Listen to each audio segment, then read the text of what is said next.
Assalamualaikum warahmatullahi wabarakatuh. Di sini kami dari kelompok 6 yang akan memaparkan materi terkait audit mutu internal. Sebelumnya, perkenalkan saya Mutmainah dan rekan saya Nur Rahmatul Umam. Langsung saja kita masuk ke dalam pembahasannya, yakni audit mutu internal itu adalah mekanisme yang sistematis, terencana, dan juga berkelanjutan untuk memastikan seluruh proses pendidikan itu sesuai dengan standar mutu yang telah ditetapkan. Nah, tujuan utamanya itu untuk memastikan akuntabilitas lembaga kepada peserta didik, orang tua, dan juga pemerintah. Selain itu, AMI juga bisa berfungsi sebagai sarana refleksi untuk melihat kekuatan, kelemahan, dan juga peluang sekolah. Selanjutnya kita masuk ke dalam instrumen audit mutu internal. Nah, untuk menjalankan audit teman-teman, kita itu perlu alat bantu yang disebut instrumen audit. Nah, instrumen ini berfungsi untuk mengumpulkan data dan menilai apakah kegiatan di lapangan itu sudah sesuai dengan standar atau belum. Nah, tanpa instrumen yang jelas dan terstruktur, proses audit itu akan sulit menghasilkan temuan yang akurat dan juga objektif. Oleh karena itu, instrumen harus dirancang sedemikian rupa agar dapat mendukung evaluasi secara menyeluruh. Nah, di sini kelompok kami menemukan 9 instrumen audit mutu internal. Yang pertama ada standar atau kriteria audit, yang kedua adalah indikator audit, yang ketiga pertanyaan audit atau checklist, yang keempat ada bukti fisik atau evidence, yang kelima ada skala penilaian, yang keenam ada observasi, yang ketujuh ada wawancara, yang kedelapan dokumentasi, dan yang terakhir adalah format laporan audit. Untuk pembahasan selanjutnya akan dijelaskan oleh rekan saya. Materi selanjutnya yaitu pelaksanaan audit mutu pendidikan dalam sistem penjaminan mutu internal. Pelaksanaan audit mutu pendidikan dalam sistem penjaminan mutu internal merupakan suatu proses penilaian yang teratur, terencana, dan berkelanjutan guna mengukur kesesuaian pendidikan dengan standar mutu yang telah ditetapkan.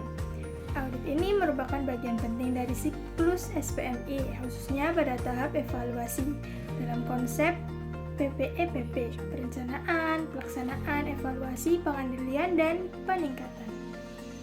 Secara umum, pelaksanaan audit mutu internal sekolah mencakup 4 tahapan, yakni yang pertama persiapan audit, yang kedua pelaksanaan audit, yang ketiga pelaporan audit, dan yang terakhir tindak lanjut audit. Untuk yang pertama, pada tahap persiapan audit. Dalam tahap ini, lembaga perlu menentukan tujuan audit, menetapkan ruang lingkup audit, serta menyusun jadwal kegiatan audit. Selain itu, ditentukan juga tim auditor yang memiliki keahlian di bidang audit mutu, serta menyiapkan instrumen audit seperti daftar periksa atau checklist dan borang yang digunakan sebagai rujukan dalam proses pengumpulan data. Yang kedua yakni tahapan pelaksanaan audit. Nah, pelaksanaan audit ini dilakukan melalui kegiatan pengumpulan data di lapangan dengan memperhatikan penetapan indikator, penyusunan instrumen, pengumpulan data, analisis, serta penyusunan rekomendasi. Nah, data yang dikumpulkan nanti mencakup berbagai aspek penting dalam penyelenggaraan pendidikan, seperti proses pembelajaran, kualifikasi pendidik, sistem evaluasi, serta manajemen sarana dan prasarana. Kemudian, data tersebut dianalisis dengan cara membandingkannya dengan standar yang telah ditentukan guna mengetahui tingkat kesesuaiannya, apakah sudah sesuai ataukah belum. Langkah yang ketiga yakni pelaporan audit. Setelah tadi dilakukan pelaksanaan audit, kemudian langkah selanjutnya yaitu penyusunan laporan hasil audit. Laporan ini berisi gambaran umum pelaksanaan audit, hasil temuan di lapangan, analisis terhadap kesenjangan yang ada, serta rekomendasi yang bisa dijadikan dasar untuk perbaikan. Kemudian laporan tersebut disampaikan kepada pihak terkait sebagai bentuk pertanggungjawaban dan transparansi. Nah, dalam tahapan pelaporan audit ini juga dilakukan pembahasan untuk menentukan langkah-langkah tindak lanjut yang akan diambil. Kemudian yang terakhir, yang keempat, yakni tindak lanjut audit. Tahapan terakhir adalah pelaksanaan tindak lanjut terhadap hasil audit. Nah, pada tahap ini, lembaga pendidikan melakukan berbagai upaya perbaikan berdasarkan temuan dan rekomendasi yang telah diberikan. Perbaikan tersebut bisa berupa penyempurnaan administrasi, peningkatan kualitas sumber daya manusia, maupun pengembangan sistem dan fasilitas mendukung. Selain itu, dilakukan juga pemantauan secara teratur untuk memastikan bahwa perbaikan itu telah dilaksanakan secara efektif. Nah, tahap ini juga sangat menentukan keberhasilan sistem penjaminan mutu internal karena menjadi bukti nyata adanya peningkatan mutu. Selanjutnya adalah kesimpulan.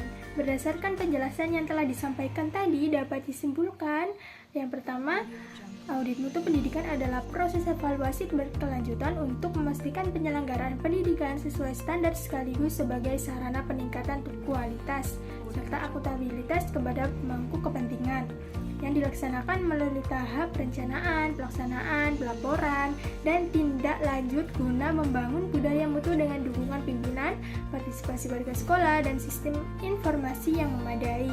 Yang kedua, instrumen audit mutu internal merupakan alat penting yang digunakan secara sistematis untuk mengumpulkan data, menilai kesesuaian dengan standar, dan memastikan hasil audit yang objektif serta dapat dipertanggungjawabkan. Dalam konteks SPMI, instrumen ini menjadi bagian dari upaya peningkatan mutu berkelanjutan. Dengan adanya instrumen tersebut, proses audit dapat berjalan lebih terarah, terukur, dan mampu menghasilkan rekomendasi perbaikan yang tepat.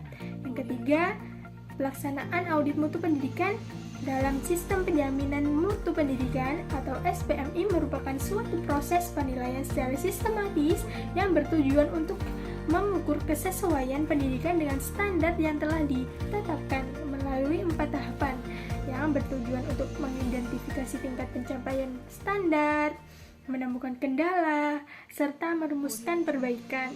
Dengan demikian, audit mutu internal menjadi sarana penting bagi lembaga pendidikan untuk meningkatkan kualitas secara berkelanjutan melalui perbaikan yang terarah dan pemantauan yang konsisten. Demikian penjelasan dari kami kelompok 6, kurang lebihnya mohon maaf yang sebesar-besarnya. Wassalamualaikum warahmatullahi wabarakatuh.